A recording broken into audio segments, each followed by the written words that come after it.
Today is the 3rd of March, 2022. I haven't made a video in a while. Just haven't really found anything that's really kind of worthy of doing, and it is the beginning of spring. So, but I just I was listening to Vladimir Putin on a foreign news source. He's giving a speech from Moscow. So I listened to him, and then I listened to the pundits on the other side, which were British, or at least maybe from the UK, I think, judging on their accent. And I'm listening to what Putin says, and I'm listening to what these reporters are saying about what Putin said. Now, you know what? I have never had a problem with the Russians, per se, since communism has fallen, to be honest with you. And I've always liked Putin because Putin's a strong man. And people can say he's a dictator and he's a totalitarian and he's this and he's that. You know, you can say what you want of him, but he does have the interests of the Russian people in his heart of hearts. I don't know if you've ever watched anything that he's done. I don't know if you've ever followed or seen or kept abreast of what he does. I'm figuring the few people who are watching this probably never have over the years. But he has Russia's interest at heart.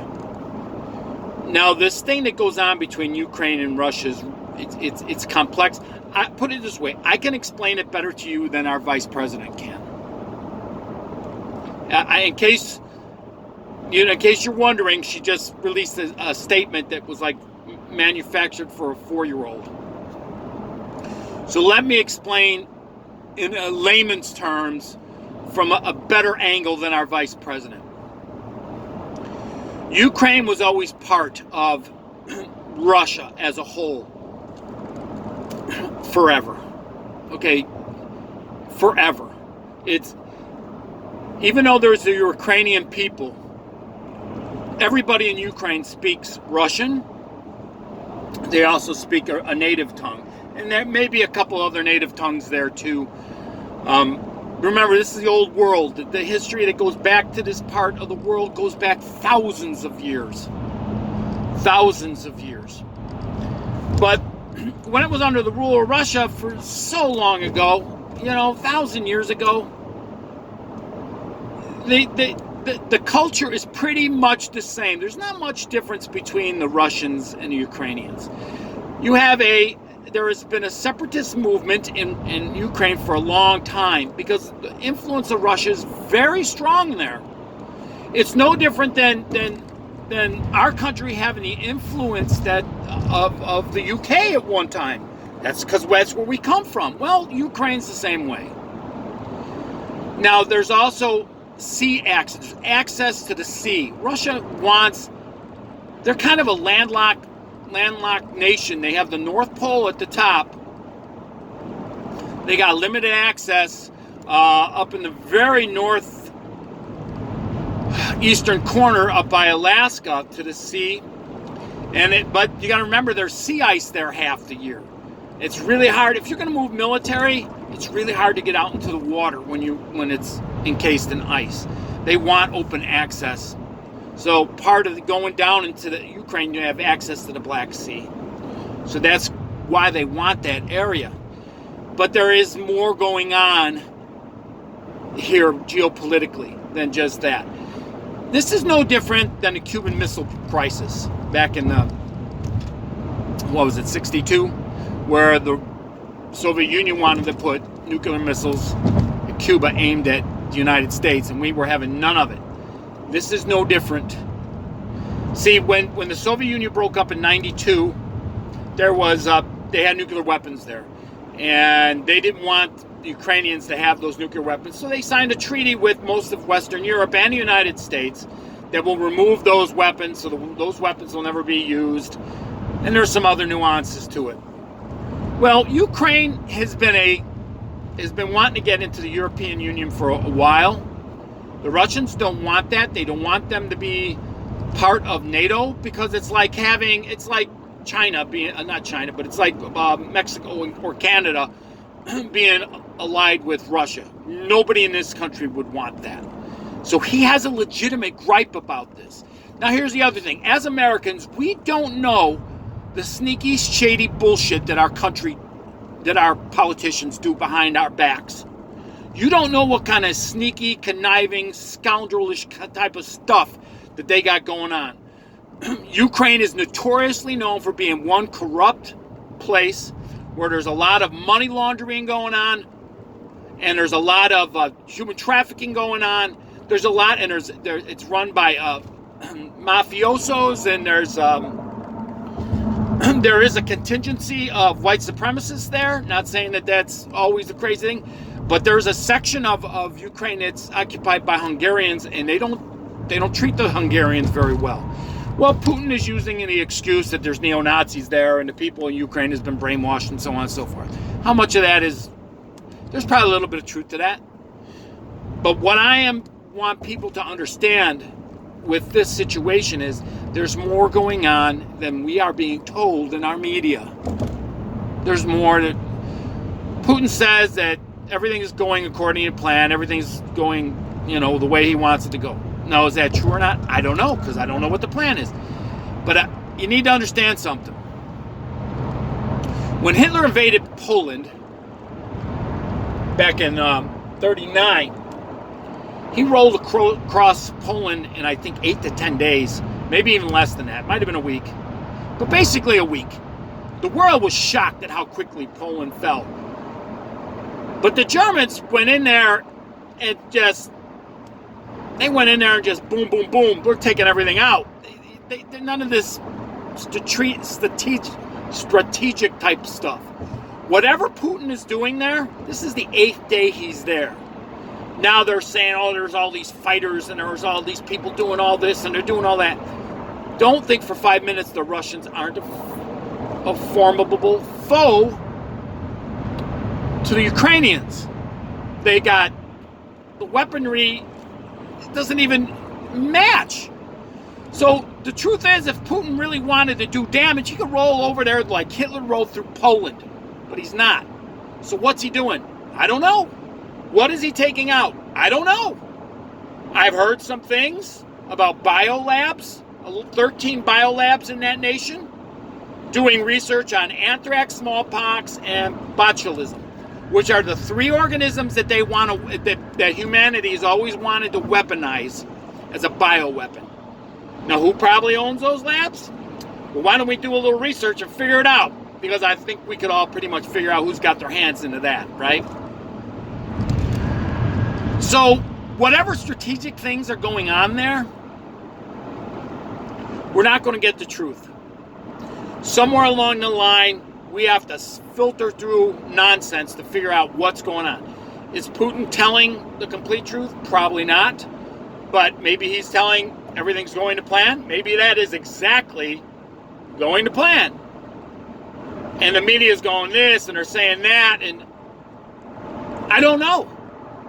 But I am not willing to jump on the bandwagon and say Russia's bad and they're doing this, because we really don't know what is going on there. Now I'm going to leave this for food for thought.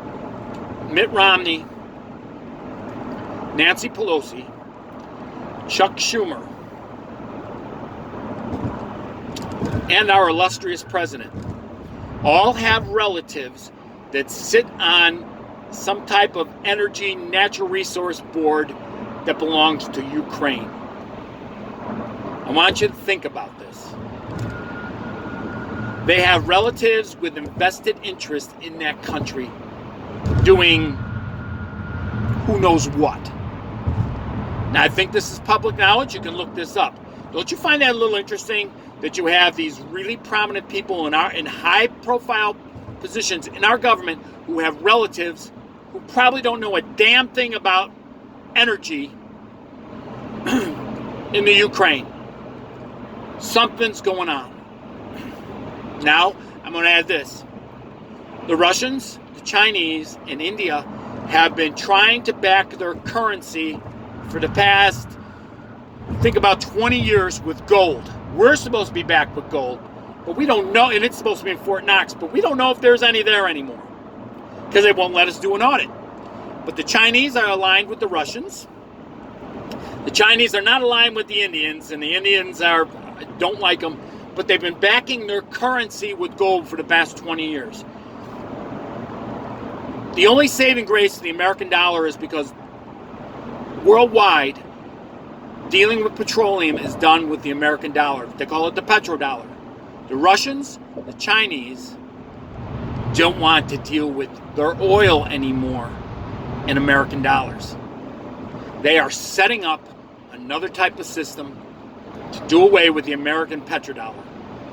Some of this might have to do with it. Some of this has to do with it. Also has to do with natural gas pipelines and stuff, because Russia is energy rich, particularly in petroleum resources, fossil fuels. And Putin plans on using, and there's another thing, those natural resources, including the oil, are nationalized, meaning all the profit from their oil goes strictly to the government. The government controls their oil reserves, unlike in this country, where we have companies doing it and they just get taxed. But no, all the money, all the profit, everything that they nationalized, the natural resources, particularly the petroleum. This is why they have money to do things. Because when you have a barrel of oil going for $100 or more a barrel, they are getting filthy rich. And see, what Trump did is he opened up our natural resources, our oil, which causes the price to plummet on a global market. Russia can't get any money because of that. They can't make any money when the price per barrel is cheap.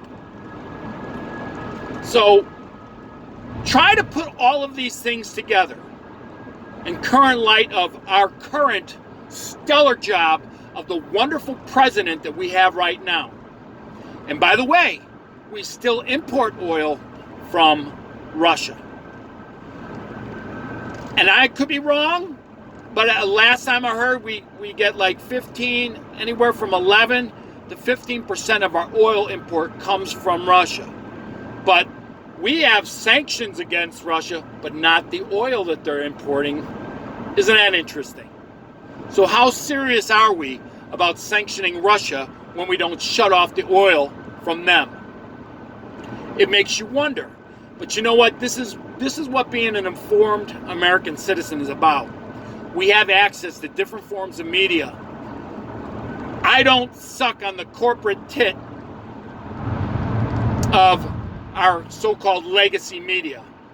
They are lying. They've lied to us they've been lying to us for years, but they really showed their ass the last 2 years with their lying and their nonsense. 4 actually, since Trump was elected.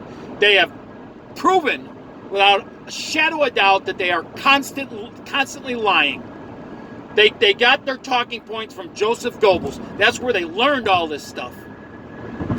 So you can't trust any of these sources. You have to look through all kinds of stuff. Try to look at the background of things and formulate your own idea of what's going on.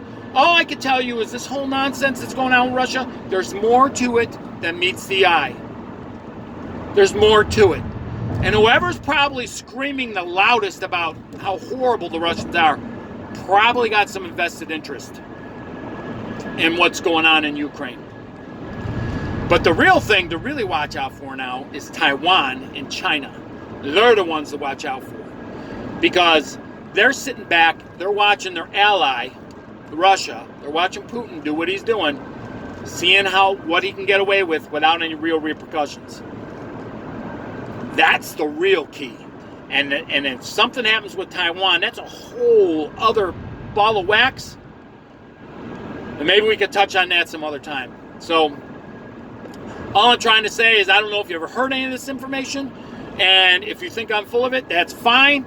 But consider the things I said, look it up for yourself, and see if any of it makes sense, and put 2 and 2 together and see where you're coming from. Till next time.